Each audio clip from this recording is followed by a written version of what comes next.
बिस्मिल्लाहिर्रहमानिर्रहीम। स्टूडेंट्स, आज जो हमारे पास टॉपिक एक्सपेरिमेंट नंबर नेक्स्ट है वो हमारे पास है एक्सपेरिमेंट नंबर 5.5। ये भी हमारे पास क्या है, बॉइलिंग पॉइंट फाइंड आउट करने का है। किसी भी लिक्विड का हम बॉइलिंग पॉइंट कैसे फाइंड आउट कर सकते हैं। इसमें हमारे पास तीन हमने सब्सटेंस हम इस्तेमाल कर रहे थे।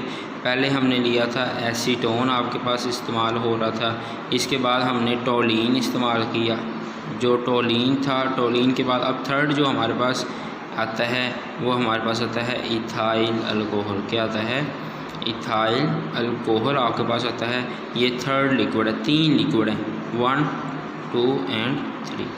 तीनों लिक्विड का मेल्टिंग बॉइलिंग पॉइंट जो है वो डिफरेंट होगा, लेकिन आपके पास बॉइलिंग पॉइंट डिफरेंट होगा, लेकिन इन सब का जो प्रोसेस होता है, हम बात करें प्रोसीड करने के एक्सपेरिमेंट का, वो क्या होगा, सेम एक ही ऐसा ही होगा। बस हम इसमें ये चेंज करेंगे कि जो कैपिलरी ट्यूब के अंदर जो हमने लिक्विड फिल किया होता था, पहले एसीटोन फिल किया, फिर हमने टोलीन फिल किया, टोलीन के बाद हम इथाइल अल्कोहल फिल करेंगे। तो तीनों एक्सपेरिमेंट सेम प्रोसेस के तहत होते हैं। बस इनमें के अंदर जो लिक्विड है, कंपाउंड का जो आपके पास आता है कोई भी, वो चेंज होता रहेगा, लिक्विड चेंज होता रहेगा। अदरवाइज़ आपके पास जितनी भी चीज़ें होंगी वो सारी की सारी क्या रहेंगी, सेम रहेंगी, यानी इनका ऑपरेटर सेम रहेगा। बॉइलिंग पॉइंट की डेफिनेशन सारी बात सेम रहेगी। Boiling point definitions, material required same रहेगा। ऑपरेटर सेटअप भी अगर हम इसमें भी देखें तो इसमें भी हमारे पास वही होगा। अगर हम ऑपरेटर्स देखते हैं, ये देखें, ये हमारे पास ऑपरेटर्स होगा, सेम वही ऑपरेटर्स है जो हमने दूसरे अदर एक्सपेरिमेंट में यूज़ किया था। जैसा कि बॉइलिंग पॉइंट फाइंड आउट किया था एसीटोन का, एसीटोन के अलावा टोलीन का फाइंड आउट किया था। अगर हम देखें एक इथाइल अल्कोहल के लिए भी यही होगा, स्टैंड होगा, थर्मामीटर, स्टिरर होगा। स्टिरर हम यूज़ करते हैं हीट इक्वल डिस्ट्रीब्यूट करने के लिए। कैपिलरी ट्यूब, फ्यूजन ट्यूब्स होगी, बीकर होगा, लिक्विड होगा। आपके पास जो हमने ऐड किया लिक्विड, तीन हमारे पास चेंज होते रहेंगे। अगर हम बात करें, सबसे पहले जो आता है हमारे पास वो आता था एसीटोन आता है आपके पास, सेकंड आपके पास आएगा टोलीन, थर्ड आपके पास, अब हम बात कर रहे हैं किसकी, इथाइल अल्कोहल की। चौथा वायर गाज आपके पास होगी, बंसर बर्नर होगा। तो बॉइलिंग पॉइंट का ऑपरेटर सेम है, सारा कुछ सेम है, सिर्फ हम क्या करेंगे, कंपाउंड को चेंज करते जाएंगे वक्त के साथ साथ।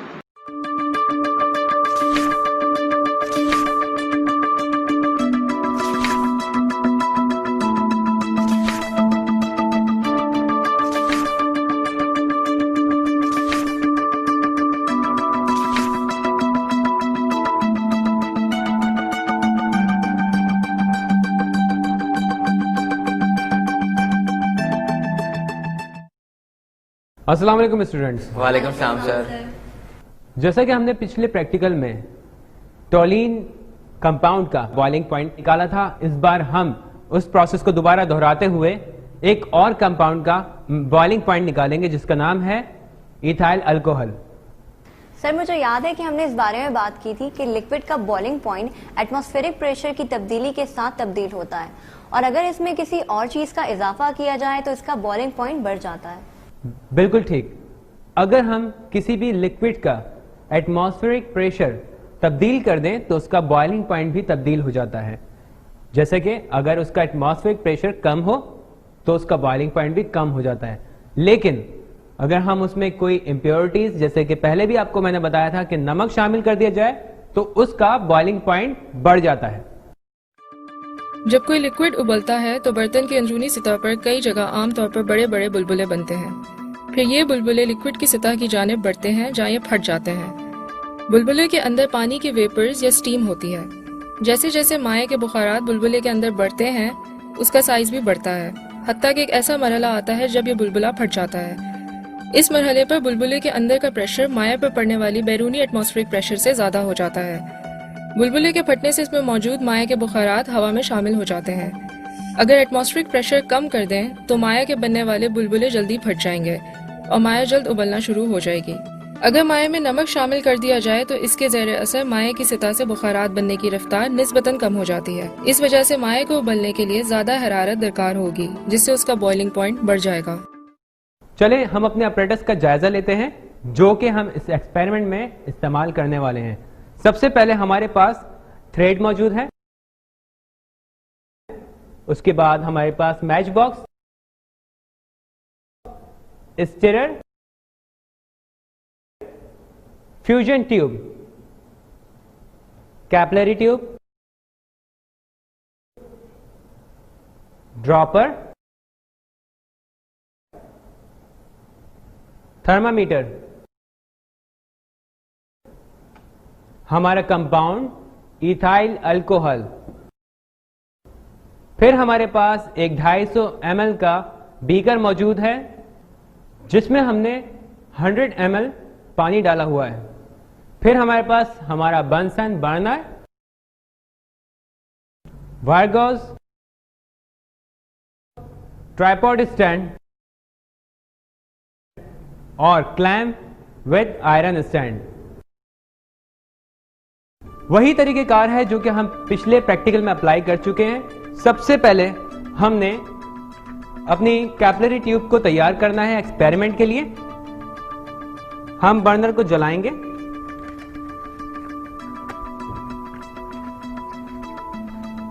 इसको थोड़ा सा बैलेंस कर लेते हैं और कैपिलरी ट्यूब का एक हिस्सा बंसन बर्नर के ब्लू ऑक्सीडाइजिंग फ्लेम में गर्म करके बंद कर देंगे। याद रहे कि कैपिलरी ट्यूब को हल्के हल्के घुमाते रहें ताकि ये बराबर तरीके से बंद हो जाए। अच्छा सर, इसका मतलब ये कि हमारा पूरा प्रोसीजर सेम है, सिर्फ हमारा जो कंपाउंड है वो चेंज है।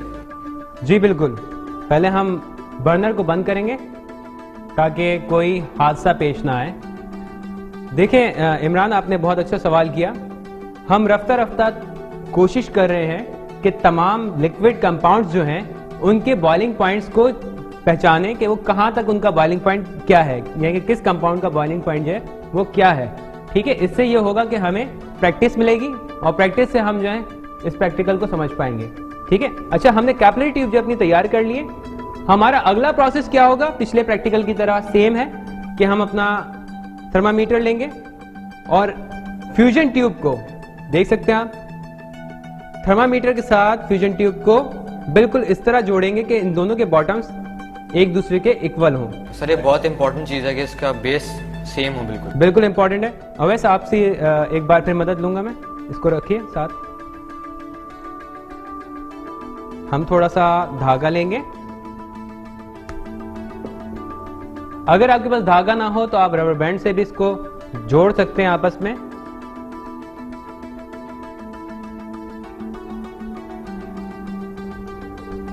शाबाश, दीजिए। थैंक यू वैसे। मुझे उम्मीद है कि आप लोग पिछले प्रैक्टिकल से काफी कुछ समझ गए होंगे। जी सर। और ये प्रैक्टिकल करना आप सब लोगों के लिए बहुत आसान होगा। पिछले से सर हमें बहुत मदद मिली है इसमें। अब हमने इसको इसके साथ जोड़ दिया है बिल्कुल और थ्रेड की मदद से बांध दिया है। इमरान, मुझे जरा सीजर दीजिएगा ताकि मैं इसके जो ये एक्स्ट्रा स्ट्रिंग्स निकली हुई हैं या एक्स्ट्रा थ्रेड निकला हुआ है इसको काट सकूं।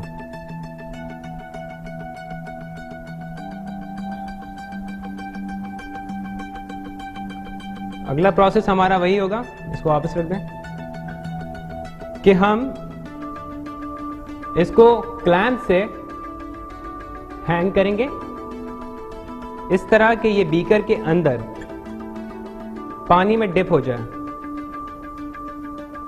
और बिल्कुल सेंटर में रखिए।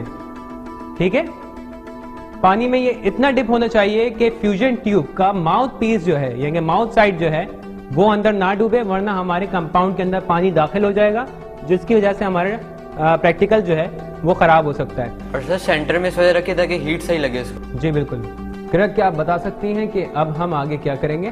सर, अब हम आधी फ्यूजन ट्यूब को दिए गए ऑर्गेनिक लिक्विड अल्कोहल से ड्रॉपर की मदद से इसमें भरेंगे और कैपिलरी ट्यूब का ऊपरी हिस्सा जो बंद सिरा है उससे रखते हुए हम इसको फ्यूजन ट्यूब में डालेंगे।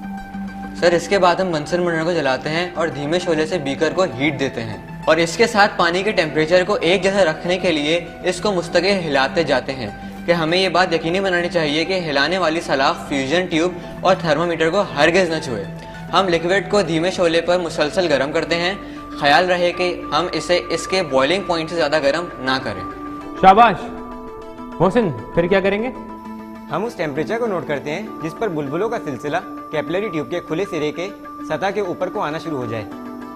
अब हम अपना organic compound ethyl alcohol dropper में लेके फ्यूजन ट्यूब में फिल करेंगे।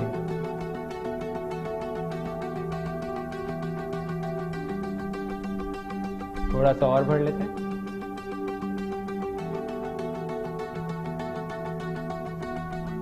काफी है, परफेक्ट। अच्छा सर, इसमें तो वो नहीं है ना कि जैसे पिछले वाले प्रैक्टिकल में हमने किया था कि आधे का भी हमने आधा रखा था।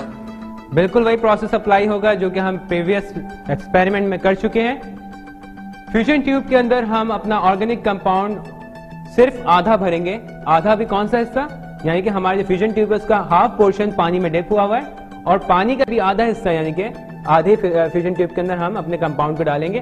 फिर हमारा अगला प्रोसेस वही होगा पिछले प्रैक्टिकल की तरह कि हमने जो ये कैपिलरी ट्यूब तैयार की थी इसका एक हिस्सा बंद किया था। हम इसको जो हिस्सा बंद हुआ हुआ है वो हिस्सा हम ऊपर रखेंगे और जो हिस्सा खुला हुआ है वो हिस्सा हम नीचे रखेंगे। गुड, ठीक। थोड़ा इसको रीडिंग को भी सीधा कर लेते हैं।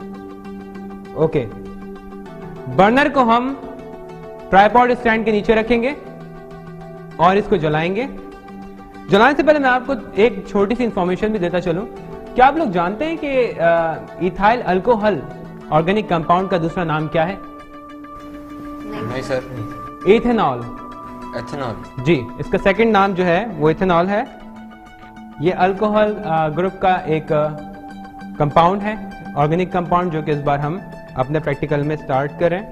अब हम अपने बर्नर को फ्लेम देंगे और स्टीरर की मदद से, एक मिनट में स्टीरर डाल दूं। और सर ख्याल रहे कि स्टीरर फ्यूजन ट्यूब और थर्मोमीटर को टच ना करे। बिल्कुल, पिछले प्रैक्टिकल की तरह इसमें भी यही प्रिकॉशन है कि हम अपने जो ये पानी हमने इसमें भरा है इसको हम मूव करते रहेंगे, मिलाते रहेंगे किससे, स्टीरर की मदद से, ताकि टेम्परेचर जो है वो हर जगह पे यकसा हो।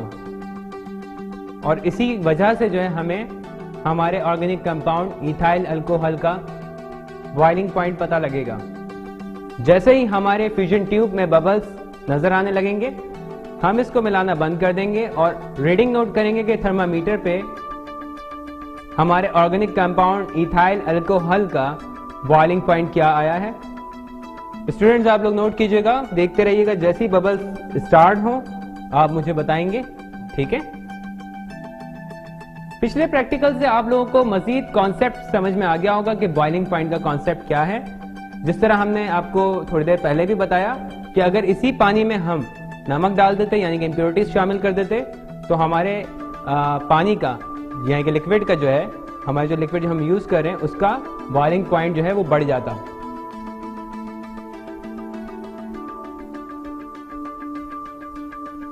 ध्यान रहे कि बहुत धीमी आंच पे हमने बर्नर को रखना है ताकि हमारा जो ये बॉइलिंग पॉइंट की रीडिंग है ये प्रॉपर टाइम पीरियड पे आ सके। जैसे ही फ्यूजन ट्यूब में बबल्स आएंगी हमें ये पता लग जाएगा कि हमें हमारे ऑर्गेनिक कंपाउंड इथाइल अल्कोहल का बॉइलिंग पॉइंट हासिल हो गया है। थोड़ी ही देर में आप लोगों को रिजल्ट नजर आएगा और जैसे ही ये होगा सिलसिला हम स्टीरर को हिलाना बंद कर देंगे और फौरन थर्मामीटर पे बॉइलिंग पॉइंट की रीडिंग नोट करेंगे।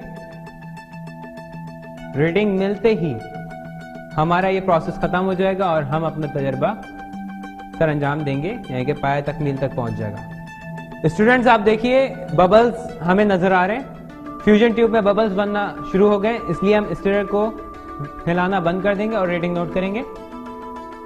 हमारे पास रीडिंग आई है 78.5 डिग्री सेंटीग्रेड, यानी कि हमने अपने ऑर्गेनिक कंपाउंड इथाइल अल्कोहल का बॉइलिंग पॉइंट हासिल कर लिया जो कि 78.5 डिग्री सेंटीग्रेड है। इसके साथ ही हमारा प्रैक्टिकल कंप्लीट हुआ और हमने बर्नर को बंद कर दिया। ओके सर, चलें अपना प्रैक्टिकल दोबारा से दोहराते हैं।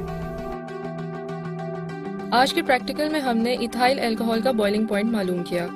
सबसे पहले हमने फ्यूजन ट्यूब को थर्मामीटर से बांध के आयरन स्टैंड के क्लैंप से लटका दिया और इसे 100 सेंटीमीटर क्यूब पानी से भरे बीकर में डुबो दिया। अगले मरहले में हमने फ्यूजन ट्यूब को आधे हिस्से तक ऑर्गेनिक लिक्विड इथाइल अल्कोहल से भरा और एक बंद सिरे वाली कैपिलरी ट्यूब को फ्यूजन ट्यूब के अंदर रख दिया।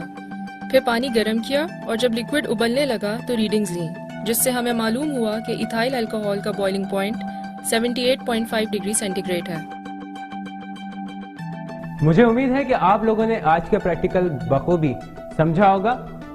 हमने सिंपली इस प्रैक्टिकल के अंदर वही प्रोसेस दोहराया जो कि हमने पिछले प्रैक्टिकल में दोहराया था। टॉलिन का हमने जिस तरीके से बॉइलिंग पॉइंट हासिल किया था, सेम वही प्रोसेस दोहराते हुए हमने इस बार एक नए ऑर्गेनिक कंपाउंड जो कि इथाइल अल्कोहल था उसका बॉइलिंग पॉइंट हासिल किया जो कि 78.5 डिग्री सेंटीग्रेड आया। इंशाल्लाह नेक्स्ट प्रैक्टिकल में हम दोबारा मिलेंगे और नेक्स्ट प्रैक्टिकल में हम नई चीज दोहराएंगे, नई चीज समझेंगे जो कि हमारे फंडामेंटल केमिस्ट्री से रिलेटेड होगी और बहुत सारे तजुर्बात करेंगे इसके अलावा। ठीक है, जब तक हम आपसे इजाजत चाहते हैं। अल्लाह हाफिज। Thank you sir. अल्लाह हाफिज।